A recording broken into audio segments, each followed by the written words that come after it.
Is it better to self-sponsor through the police academy or to get sponsored through the police academy? Let's discuss.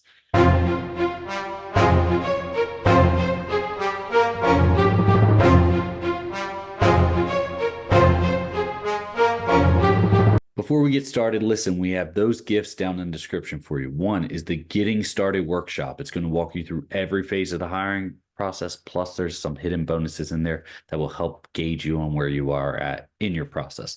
Additionally, if you have more specific questions and you want answers to them, that's what we're here for. Sign up for a free coaching call. We've even extended our hours. So there's another sign up down there if you want some more after hours, or if the other schedules are all booked up. So there's more time slots down there for you just because of how many people are signing up. Our gift to you. Now, which one's better? Self-sponsoring or sponsored through the police academy? And it depends. If you're in one of my coaching communities or any of my coaching programs, I'm going to tell you, I want you to be sponsored through the academy because I want you getting paid. I want you getting paid through the academy rather than spending some money and then going through and then trying to apply for a job afterwards. But there's a little bit of some hidden nuances in there, right? Let's start with sponsoring through the academy. If you're sponsored through the academy, not self-sponsored, but if you're sponsored through the academy, that means you've applied through a police department, you went through all the hiring process, and that they are paying for your police academy and paying you while you're in the police academy. You are an employed law enforcement officer. You're not a certified law enforcement officer, but you're an employed law enforcement officer. You'll either have the title as police recruit or police officer. It doesn't matter. Usually it's just police officer, and then you're just not certified. You're still in training, right? But you are a police officer at that point in time. You're just not certified yet. The reason that I like this so much is because you can focus solely on the academy. And the academy is rigorous, right? Just like the hiring process, it's another rigorous process once you get hired on and you're in the academy. You have to study for exams. Certain amount of exams, if you fail a certain amount of exams, you'll get kicked out. If you don't keep up a good PT score, you'll get kicked out. If you're not paying attention during the scenarios or the trainings and you mess something up and you do that too many times, you'll get kicked out, right? All this is still contingent upon you passing the academy to be able to go out and work. Now, I say that saying that the police academy, I make it sound like everyone's going to get kicked out. Let me give you some concept. My first police academy, there was 24 individuals. Out of those 24, 20 of us graduated. And it's a little bit different from there. You can watch one of my older videos about how I became a police officer to kind of know my story. But 20 of us graduated. One guy kicked out for improper handling of a firearm, right? It happens. Improper handling of a firearm. Another two, I believe, left due to testing, right? They didn't score well enough on multiple tests. And then the last one left due to the fact that he just didn't feel that he could maintain the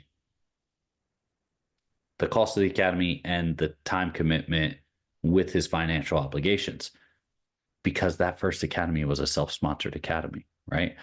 I tell you this because that's what it was. Now, this was the Seasonal Park Service Academy. So if you want to work as a law enforcement park ranger in the Park Service, then you have to self-sponsor. There's no other way to do it. You have to put yourself through a seasonal academy, and then you still have to apply and go through all the process, right? But that's what it is. That's my first academy. My second academy, now it was broken down, and there was approximately 50 of us, and we were broken into two divisions of 25 each. I believe out of that one, maybe 3 or 4 again didn't make it through for various reasons, much like what I previously discussed. But that one was a sponsored academy, right? First one was self-sponsored. The other one was a sponsored academy. The big thing here to take away with the sponsored is you can focus solely on your training, which you need to. That's what we're doing here, is we're trying to put good law enforcement officers out on the street so that they can serve the community, right? It's hard to serve the community if you don't have the knowledge that you need, and it's hard to pay attention to the knowledge that you should be gaining through the academy if you're too busy worrying about finances. Or are you going to be able to work your part-time job and then come back to the academy? All those type of things. That's why I'm an advocate for sponsored academies. Now, I've done both, right? I've self-sponsored the first academy, like I said, I self-sponsored myself through the academy and it was phenomenal, right? I winded up setting it so I had the finances put aside. I solely focused on the academy. I was the sergeant of that academy, so I was responsible for all the other individuals, right, to make sure that they were where they needed to be. They were never questioned. It was always me, right? I was the one responsible for it. So there was a lot there, and at the same point in time, had I had the requirement to go say work a part-time job afterwards or try to work nights and then go to the academy during the day, it would have really detracted from my ability to focus on the academy. Just being the sergeant in the academy detracted from my ability to really score really well, because the next academy I went to when I was sponsored, I honor graduated it, which means I winded up getting above a certain percentile in every aspect: academics, physical, um, scenario training, and evaluations, all that, driving, all of that. I was able to be above the 95 percentile in all aspects of it.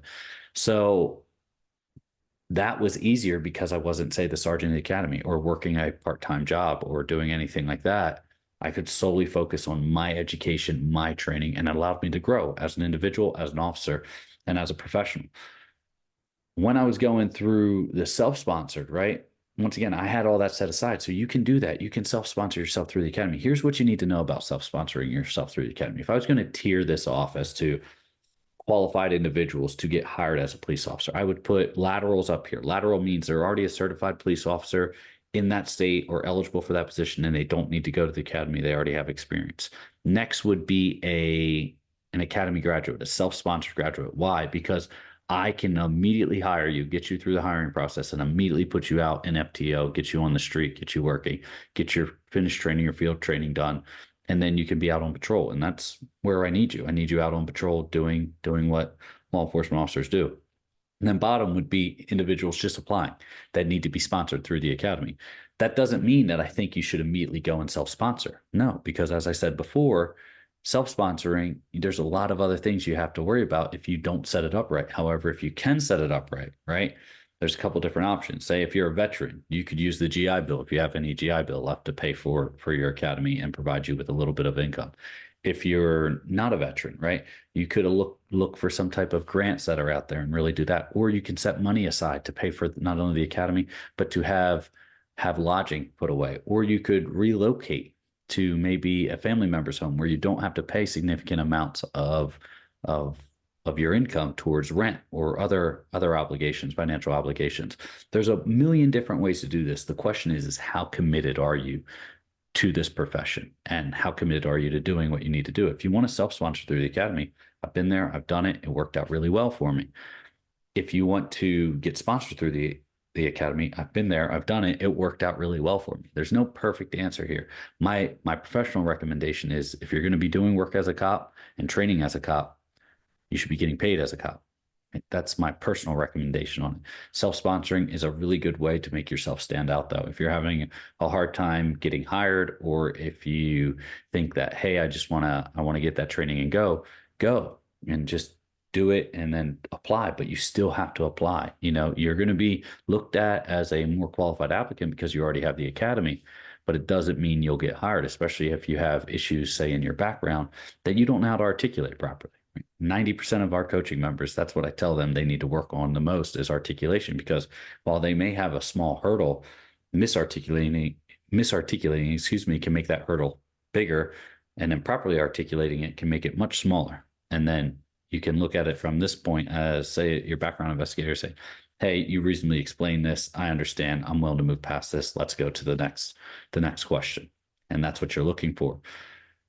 So self-sponsoring. Yes, it can really benefit you. Absolutely. But there comes significant financial hardships that I see with a lot of applicants doing that, right? Not all, but significant amount. Getting sponsored through the academy. Yes, you 100% should and could do that. But you may be competing against laterals and already academy graduates. So you have to find a way to make yourself stand out even better in your application process. Doing well on your written, doing well on your PT, smoking your board interview, right? Just crushing your board interview. And then even more, knowing how to articulate yourself for your background, for your medical, for your psych, and for your poly. Critical elements.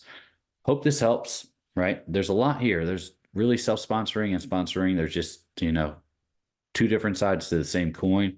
Ultimately, though, they can get you to the same value. But if this helps you, there's more, right?